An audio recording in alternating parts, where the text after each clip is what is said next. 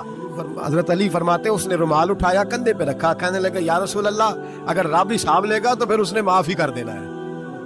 یہ کہہ کے وہ چلا گیا, یہ لفظ کہہ کے وہ چلا گیا. حضرت مولا علی کہتے ہیں میں نے حضور کا چہرہ دیکھا تو گلاب سے بھی زیادہ کھلا ہوا تھا, میں نے نبی پاک کا چہرہ دیکھا تو چاند سے بھی زیادہ روشن تھا. میں نے کہا حضور یہ کیا کہہ گیا ہے؟ نبی پاک نے فرمایا بندہ بڑا سادہ تھا, بات بڑی پیاری کر گیا ہے, بڑی پیاری کر گیا ہے. حضور نے فرمایا علی رب کریم ہے, اور کریم جب غالب ہوتا ہے تو کرم ہی فرمایا کرتا ہے, وہ کرم ہی کرتا ہے, وہ معاف ہی کرتا ہے, وہ معاف ہی کرتا ہے. اللہ معاف کرتا ہے, پر میں نے کہا کو معافی لینے آئی نہ. تو حضرت فضائل ابن عیاض رحمت اللہ تعالی علیہ فرماتے ایک دن میں نے سر سجدے میں رکھا اور میں نے کہا خدا بندہ آج مجھے پتا چلے گا کہ تو مجھ سے راضی ہے کہ ناراض ہے, تو پھر ہی میں اٹھوں گا, پھر ہی اٹھوں گا. آپ فرماتے ہیں مجھے چاروں کونوں سے آواز آنے لگی کہ تیرا رب راضی ہو گیا ہے. اور فرماتے ہیں جس جگہ میں سجدہ کر رہا تھا وہ زمین بھی بولنے لگے کہ بس کر دے, عرش کا مالک تجھ سے راضی ہو گیا ہے.